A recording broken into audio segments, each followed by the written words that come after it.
have time for this. That's something I find myself saying in the back of my head quite often, especially when I know there are things that I want to do. And so, what I've taken to doing, since time is currency, is I make lists of things that I want to do, certifications I want to receive, things I want to learn, things I want to accomplish, and I keep that list. And at the end of each year, I go through some things I can put a check mark next to, some things I simply scratch off because I realize I may have had an interest in it, but maybe it's not supposed to be something that I offer or that I do. And some things I know the time just isn't right yet to do those things. And most of my inspiration, comes from spirit and my personal life. And I was outside one day with my youngest, and I asked him to do something he actually needed to do. And he looked at me, not in a rude way, just in a very nonchalant way. He said, "No, because I don't want to." And then he just frolicked off to continue playing. And I was like, "No, because I don't want to." That's a good enough excuse to not do something in life, right? So us as adults, we really have to think about our time and our priorities. Time is one of the most valuable things to me. Those who know me well know that about me. My time is extremely valuable because I have so much to manage. And when you have so much that depends on you and so much that you're of service to, you have to manage your time well. And this is where free agency and personal power comes in. Because if we're one of those people who holds the belief system, I don't have time. I don't have time for this. I don't have time to do that. I really want to do this, but I don't have time for it. What you're doing is you are giving away your power and your free agency, your autonomy, because time does not manage us. We manage time. We get to restore our own power. We get to have free will choice. We have free agency over what we do with our time. And what we're really saying when we say I don't have time, what we're really saying is I have not chosen to make this a priority. That's what we're saying. And not everything has to be a priority. But if we can be honest with ourselves about what is and is not a priority for us in that moment, we can change our lives and our personal power. We can restore our voices. And for those of you who were with us last week, we gave it a week, and we've decided Miha is going to stay. She's a good girl.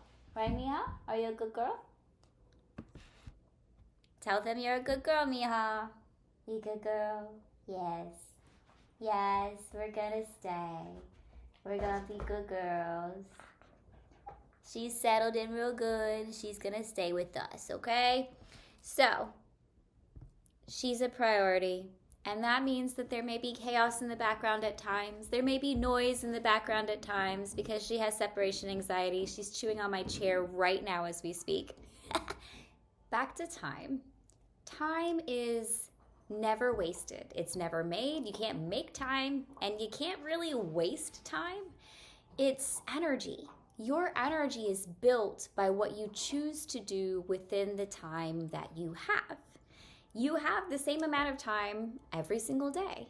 And so with your personal power, with your autonomy, with your free will choice, you create your life. You create the things that are important for you. You create your experiences. You create how you feel about your experiences because these are your chosen priorities. Maybe this is not what you intend. Maybe this is not what you dream or what you have the potential to do, but this is what you choose and do. And what you choose and do, you can make into your intentions and into your dreams. So there are 10 tables of time that I have created for you guys to help you better embody your experiences and your time, to help you choose what's important to you, to make what you want a priority. Number one, we touched on it already. Time is not found, it is allocated, meaning that you have 24 hours. what did we choose to allocate it to? What did we choose? We always say, I'll do it when I have time. You have to choose what to do in the time that you have. So, time is allocated. What did we choose to do in the 24 hours that we have? Did we choose to work out? Did we choose to go to work? Did we choose to rest? Did we choose to clean? Did we choose to play? There's no right or wrong. Just remember that when we're talking about the things that we want, the things that we want to have time for, what did we choose to do in our 24-hour period? Number 2, every yes is also a no. When you are choosing what to do with your time, when you say yes to one thing, you have to keep in the back of your mind that you're saying no to everything else. Because even if you're a great multitasker like me, you're still only choosing to do certain things while other things get left on the back burner. So if you choose scrolling, that means you've said no to playing your guitar. If you say yes to rest, you've said no to productivity. If you say yes to working overtime, you're saying no to play. That's not good or bad. These are neutral choices, but they are your choices. So number 1, time is not found, it's allocated. What did you choose to do with your time? Number 2, everything you say yes to, you're also saying no to something else. Number 3, you have just enough time in your day to reveal your priorities. This one sits special for me because we are not given unlimited time.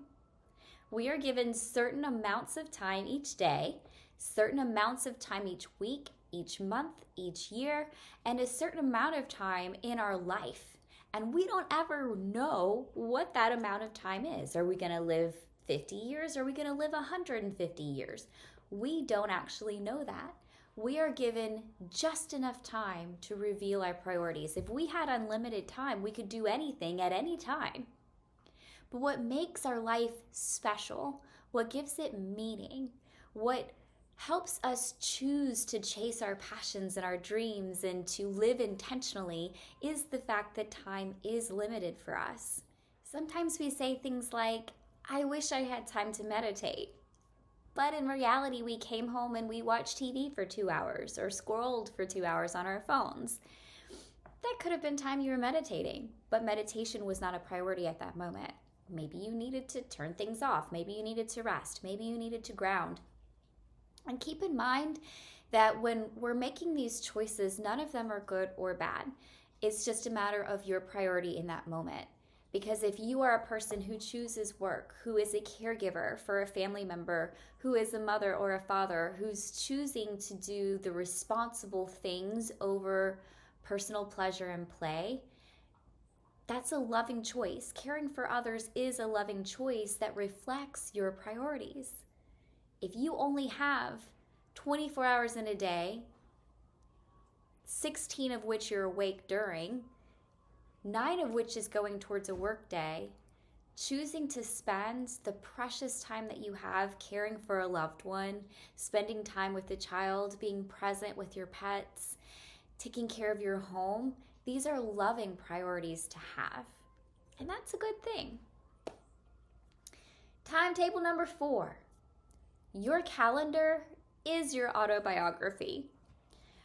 What story does it tell? If you look at your calendar and notice all of the things that you've noted down, whether it's work, birthday parties, trips that you have planned, everything that's written there shows your priorities. You are prioritizing health, family, service, creativity, but that quick reflection shows you the things that are really important to you, what you prioritize. Number 5, saying the words, I don't have time, is really protecting you from discomfort. It is a protective statement, not a true statement. As we learned in number 1, time is allocated. It's whatever you choose. As we learned in number 2, you can say yes to anything and no to everything else. As we learned in number 3, you have just enough to reveal your priorities. So in number 5, when we get to the protection from discomfort, what we're realizing is instead of saying, I don't have time for that, what we could say instead is a true statement such as, I'm overwhelmed right now. I simply don't want to. Like my son said, because I don't want to. He didn't want to. That wasn't a priority to him. This could be, I'm afraid I'm going to fail. This could be, I don't know where to start. This could be, I'm not worthy. I don't feel worthy of this. Everything that we feel we don't have time for is an emotional avoidance. Really think about that, let it sink in and click. What are you emotionally avoiding? We want to be able to open our voices, and this happens through the usage of time. Number 6, identity dictates time. I bet you never really thought about that one. What you identify as part of your personality becomes very easy for you to do, becomes easy for you to engage with, becomes easy for you to spend your time on. So you can try new identities on. So somebody who's wanting to exercise, but they have it in their minds that they're not a runner. Me. I do that. I tell everybody I don't run. If you see me running, something's probably very wrong. I don't run. I do 1.5 miles a day, and I don't run it, ever. I fast walk. I can speed walk my little butt off, and I'm fast. I walk fast basically everywhere I go, but I'm not going to run. But if I were trying to do a marathon, because it felt important to me, but I had it in my mind, I'm not a runner, it's going to be really difficult for me to get started on that marathon. It's going to be difficult for me to practice running, to build my stamina. It's going to be difficult for me to make it through the whole marathon because I have it in my mind that I'm not a runner. But if I were able to tell myself, I'm a runner, point blank, I'm a runner. This is part of my identity and part of my personality. Then I'm going to run. And I'm going to do the thing that I know is part of my personality. Saying things like, I'm a runner, you go for a run. But if you say things like, I'm trying to exercise, or I don't exercise very often, or I don't exercise, I'm not an exerciser. But even the word trying, I'm trying to exercise, makes every single workout negotiable. Because your brain's going to go back and forth. Is this really a priority? Is this not a priority? Do I really want to do this? No, I don't think I have time for this. We default to the emotional avoidance of it because we don't believe in ourselves that we are this thing. So if you want to write the book, tell yourself, I am a writer, not I'm trying to write, because then every time you sit to write, it becomes negotiable. I am a writer. If you want to teach, tell yourself, I'm a teacher. If you want to exercise, I'm an exerciser. I'm a yogi. I do yoga. I am a Pilates person. I do Pilates. Tell yourself and make it part of your identity. It's easier for some people if they have physical things. Some people are very verbal in that way. Some people can say, I exercise. This is part of my identity. Whereas some people might need the exercise clothes that go along with it so they look the part. Some people might need that special cup or that little Fitbit, and it's okay to bring on physical things. If you are trying to convince yourself you're a writer so that you can write because this is a priority to you, this is something that you want to do, maybe you do need something that helps you take on that role. Maybe you need your own desk. Maybe you need a space that's just for you with sticky notes everywhere about what you're writing about. You get to make this part of your personality and part of your identity if there's something that's that important to you. If being a mother is important to you, we say that, right? We say, I'm a mom. I have kids, I'm a mom, and that becomes part of our personality. It's part of our identity. So why can't we do that with other things that we want to do? I am a healer. I am a teacher. I am a friend. I am a mother. I am a wife. I am a lover. Whatever it is you want to be that's important to you, take it on and imprint it as part of your identity. And anything that's inhibiting you, that makes those things that are a priority for you negotiable, quit engaging with those parts. Quit saying those things to yourself. Let those things go. Number 7 of our 10 tables of time, every minute holds opportunity. Every single moment in your life has potential. I like to use the word opportunity cost, and that's a real word. Opportunity cost is a real word, and it's not just spending time. This means that we are, with every single moment that passes by, with every second, with every week, we are spending relationships, we're spending health, we're spending memories, we're spending dreams, we're spending attention. Your time is currency. Time is currency. We have, in America, we have that saying, time is money. Yes and no. Because money makes things very physical. It makes it very much about the abundance of physical priorities. But what time is currency. Because with every single moment, I could be fulfilling a dream. With every single moment, I could be learning something new. With every single moment, I could be loving someone or engaging with someone. With every single moment, I could be building my self-love. I could be playing or resting or dreaming or visualizing. Every single moment that passes by is potent and has potential for whatever we see as a priority in that moment. Number 8, rest is not wasted time. We have this automated way of thinking that if we choose rest over meditation, if we choose play over work, anything that feels personal or like it serves us only, we tend to think it's a waste of time. It's a waste of time to go take a nap during the day.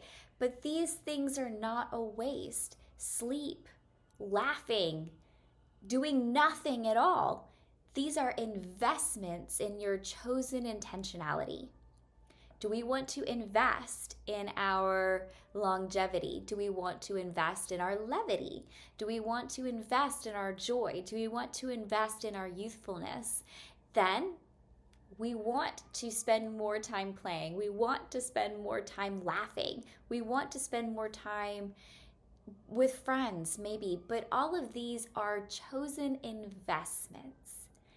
You cannot waste time unless you're emotionally avoiding what you actually want to do with your time.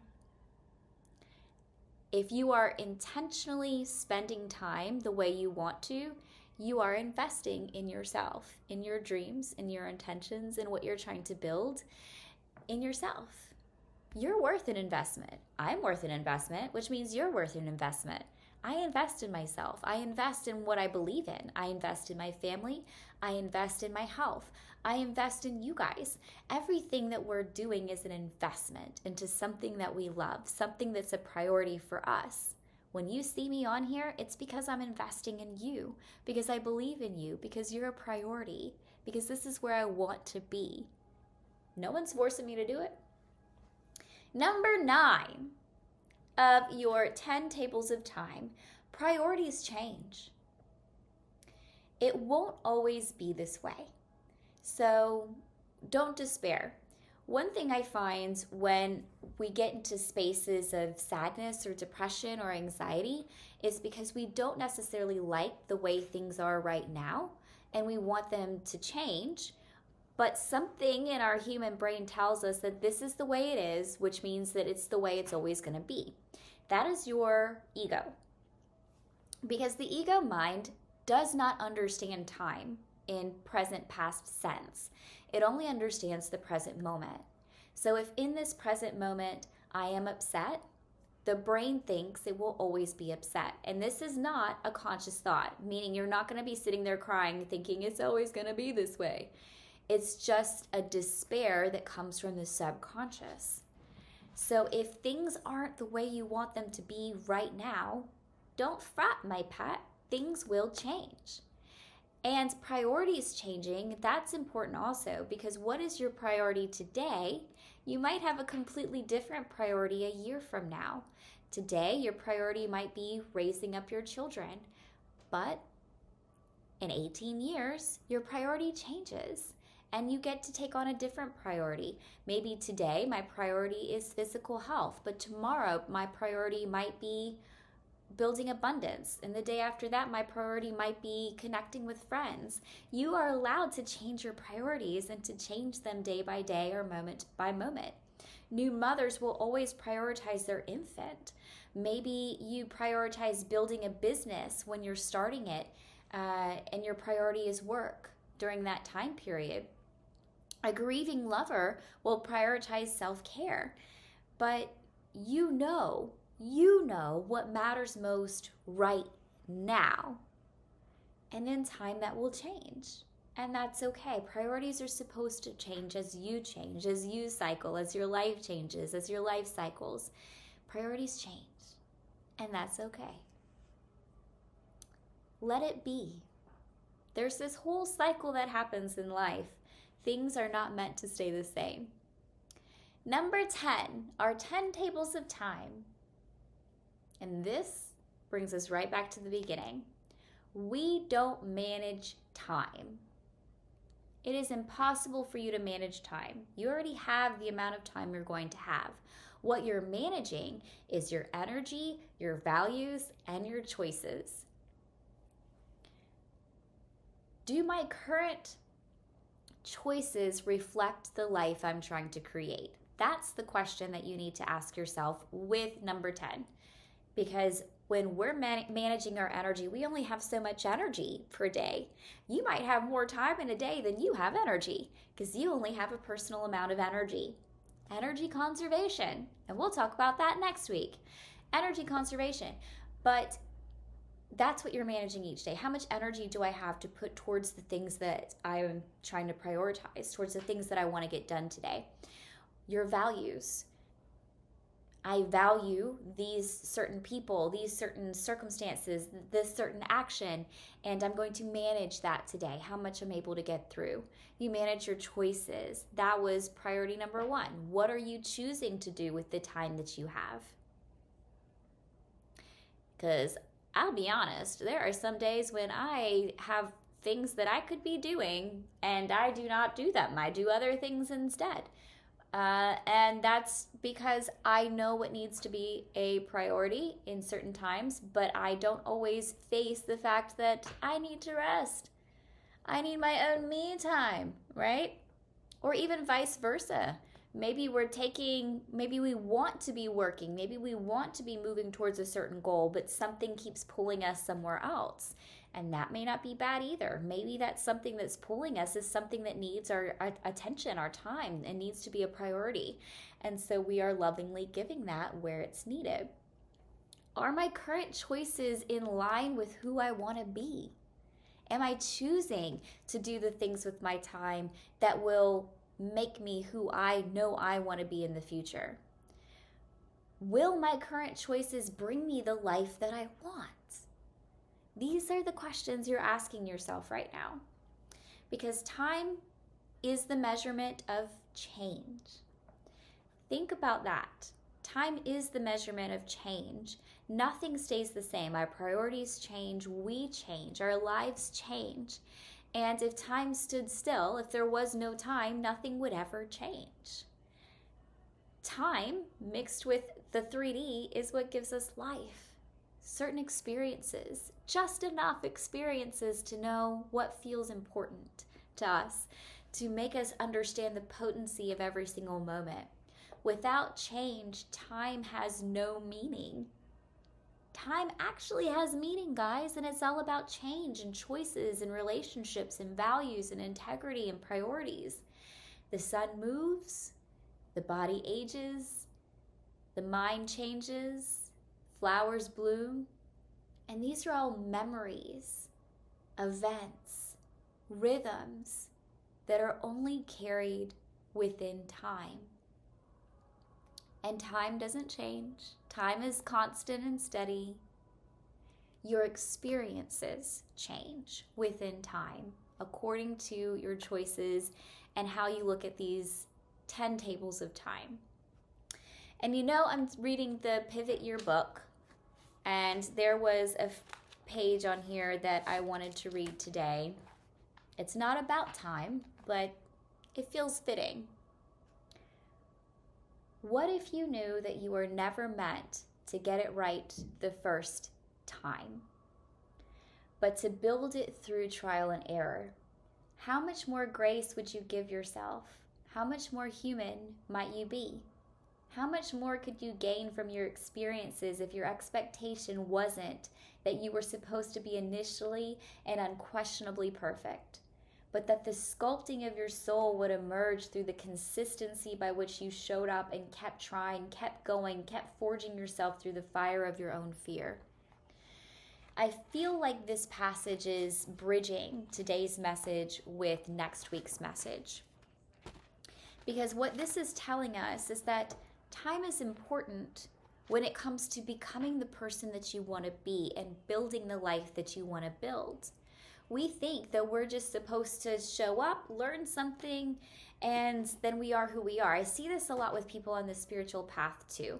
They say, you know what? I took a day course, I got certified in something, I got attuned in something, I received the rights of something. So now I want to be able to see, hear, use all of my clairs, have visions, and heal people. Everything in life worth doing takes practice. Nothing is an instantaneous moment of having everything that life has to offer. That's why life happens when time meets the 3D. The 3D and the 4D work together to create life. Your life is a karmic journey of everything that you're trying to experience and discover about yourself. Everything that you're discovering you love, that's important, that feels beautiful to you. You discover that on life's journey and in moments and memories of life. So anything that you want to do, you're going to have to practice it. You're going to have to work at it. You might have moments when it doesn't go the way you think it should, but your ability to choose to keep showing up, to keep doing the work, to keep practicing, to keep having experiences, that's what makes you become what you want to become. That's what makes your life what you want it to be. That's what helps you create what you want to create. Nothing happens just like that. If it's worth being, if it's worth creating, it's about your journey through time, about the experiences, the things that you choose, the practice. The practice is important because you can only know what to do in moments that you have actually had to go through them and try to do them. Experience is an important one. So as time stays the same for you, as you always have the same amount of time, remember that you're managing your relationships, your priorities, your choices, your energy field. Your experiences continue to change, and they could be anything that you want them to be. It's all within your personal choice. I'm Mary Colozzo. Welcome home.